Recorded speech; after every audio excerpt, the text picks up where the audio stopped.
सब लोग अभी बैठे हुए थे। सब लोग ये सोचकर खुश थे कि चलो सब अच्छा है गया। महिरा संजना को मिलकर बहुत खुश थी। मिस्टर सिन्हा भी अपने दोस्तों की बिछड़ी हुई फैमिली से मिलकर खुश थे। विराट सबसे दूर जाकर खड़ा हो गया और कुछ सोचने लगा।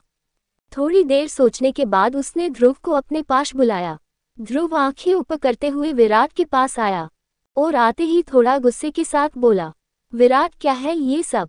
तेरा और संजना का बरसों पुराना रिश्ता था और वो भी भाई बहन का, और इसीलिए तूने इस लड़की को सजा से बचा लिया। तुझे अंदाजा भी है तूने कितनी बड़ी गलती की है।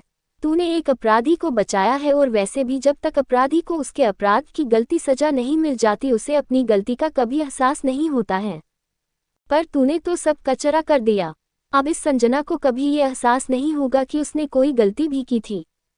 वो बेशक तुम लोगों के प्यार की वजह से थोड़ा बदल जाए, पर उसके अंदर जो गलत तरीके से अपनी जिद मनवाने की जो गलत आदत है वो कभी माँ कभी फिर वापस उससे यही गलती करवाएगी। और तब उसके सामने तुम्हारी जगह कोई और होगा, तब वो उसे नहीं बख्शेगा। तब तुम क्या करोगे? और सिन्हा साहब तब भी बचा पाएंगे अपनी लाडली बेटी को? मेरे हिसाब से विराट तुमको इस बारे में सोचना चाहिए। इतना कह के ध्रुव चुप हो गया। विराट ने उसकी बात सुनी और दूसरी तरफ देखते हुए जहां सभी लोग बैठकर बातें कर रहे थे, कहने लगा, चल सबके पास चलते हैं।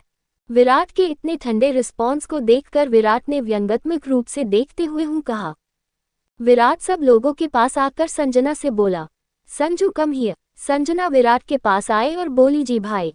दूसरी तरफ ध्रुव को विराट के ऊपर बहुत गुस्सा आ रहा था, पर वो चुप था, एंग्री। विराट संजना के सर पे बहुत प्यार से हाथ फेरते हुए सबसे कहने लगा, संजू को माँ की कमी ने ऐसा बना दिया, पर हर चीज एकदम से बदल जाए ये इतना आसान नहीं है। हमें हर चीज तभी समझ में आती है जब या तो वक्त की मार झेलनी पड़े या फिर पेट की भूख की आवाज सुननी पड़े, तभी हमको हर चीज की कदर होती है। सब लोग विराट की तरफ अचरज से देखने लगे। विराट कहने लगा, संजू ने अपने गुस्से और जिद की वजह से को वेदिका के साथ किया वो गलत था, और उसी गलती की सजा संजना को मैंने मिलने से पहले बचा लिया, जो कि बहुत गलत है। अस्टोनिश्ड फेस। मैं मानता हूं कि हर इंसान को उसकी गलती का एहसास कराकर भी उसको सजा दी जा सकती है। गलती करने वाले को गलत और सही में फर्क करके बताना चाहिए, और यही काम जेल के अंदर किया जाता अगर संजना को जेल होती तो मैंने फैसला किया है। इतना कह के गहरी सांस लेकर विराट वापस बोला, संजना को सजा तो होगी, और उसकी सजा ही उसको सही और गलत में फर्क करना सिखाएगी। विराट के मुंह से इतना सुनते ही सभी लोग अपनी जगह से उठकर खड़े हो गए, और ध्रुव तो विराट को आश्चर्य से देखने लगा। वेदिका विराट की बात सुनकर बोली, ये तुम क्या कह रहे हो विराट?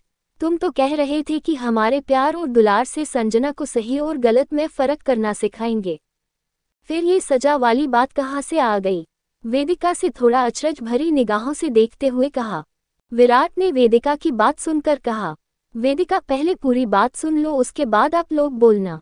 हर इंसान अपनों के प्यार से बदल जरूर जाता है, लेकिन उस सही और गलत का एहसास तभी होता है जब वो खुद अपने ऊपर उन चीज़ों को अप्लाई होते हुए देखता है, और हर चीज को समझने के लिए उसकी जड़ तक जाना होता है, और तभी हमको अपना और दूसरों का दर्द समझ में आया है। और संजना के लिए भी यही बात सही है।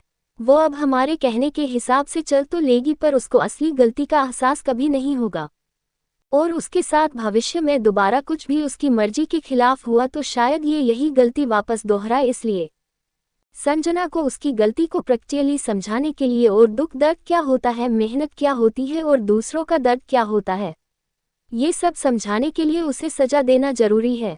और सजा के लिए मैंने फैसला किया है, संजू को ऐसी जगह भेजा जाएगा जहां उसे इंसानों की कदर होगी, दूसरों का दुख भी अपना लगेगा, और सबसे बड़ी बात उसके दिमाग में अमीरी और गरीबी दोनों के फर्क को दूर करने के लिए ऐसे भी उसी तरीके से रहना होगा।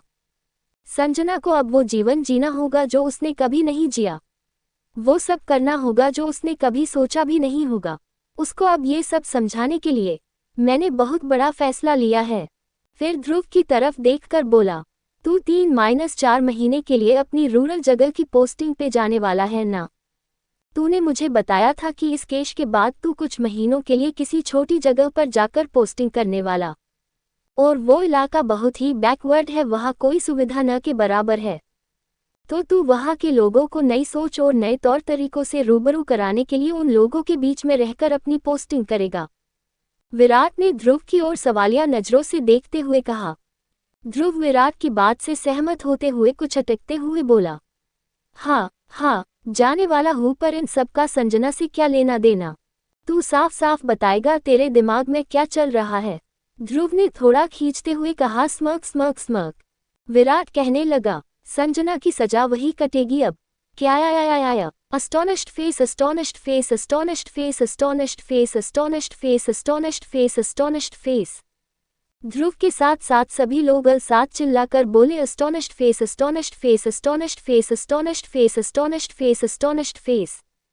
विराट कहने लगा, हाँ, संजना अब ध्रुव के साथ जाएगी, वो भी जब तक ध्रुव की पोस्टिंग वहाँ रहेगी, चाहे फिर वो 3 महीने रहे वहाँ या फिर 3 साल। पर अब संजना को अपनी ऐश आराम की जिंदगी कुछ समय के लिए छोड़कर एक ऐसी जगह जाना होगा जहाँ ना कोई शहरी लाइफ होगी, ना कोई आधुनिक सुख सुविधा, और वहाँ लड़कियों के ये चोचले करने के लिए कोई सैलून भी नहीं होगा। टंग आउट। संजना को वहाँ पूरी तरह ग्रामीण जिंदगी जीनी होगी और वहाँ इसको अपने काम खुद करने होंगे, यहाँ तक कि ऐसे अपने पेट भरने के लिए, खाना जुटाने के लिए पैसे भी खुद कमाने होंगे, तब जाकर ये खाना खा पाएगी। ये वहाँ ना कोई एटीएम कार्ड, ना क्रेडिट कार्ड, कुछ भी नहीं लेकर जाएगी। ये अपने साथ बस कुछ कपड़े लेकर जाएगी, वो भी ग्रामीण इलाके के हिसाब से पहनने वाले। ये शहर की सारी चीजें यही छोड़कर जाएगी वहाँ। ये संजना सिन्हा नहीं, बस डॉक्टर संजना बनकर जाएगी और वहाँ जाकर खुद अपनी पहचान बनाएगी। ये हर वो काम करेगी जो वहाँ के लोग करते होंगे। ये ध्रुव के साथ जाएगी जरूर, पर इसके रहने करने की सारे अरेंजमेंट ध्रुव के साथ काम करने वाले फीमेल स्टाफ के साथ की जाएगी, ताकि इसको कोई परेशानी ना हो इसे वहाँ रहने में। और ये वहाँ जितने आराम से अपने काम को करेगी, इतनी ही इसके साथ सख्ती कम बढ़ती जाएगी और ये ध्रुव के कहे अनुसार ही वहाँ काम करेगी। विराट इतनी बड़ी बात बोलकर चुप हो गया, फिर संजना की तरफ देखकर बोला, क्यों संजू, जाओगी ना अपनी सजा को काटने? और इससे पहले संजना कुछ कह पाती, वेदिका बोली, विराट ये क्या कर रहे हो आप? ये इतनी बड़ी सजा कैसे झेल पाएगी? तुम इसके भाई हो, ये मत भूलो, और भाई होकर अपनी बहन को ऐसी सजा।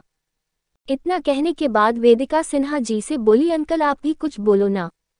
तभी विराट वापस बोला, वेदिका ये संजू मेरी बहन है, इसलिए इसको सजा नहीं होने दी, पर आज अगर कोई और होता तो तब तो इसको सजा होती ना, और अब तक तो इसको जेल की रोटी भी मिल चुकी होती।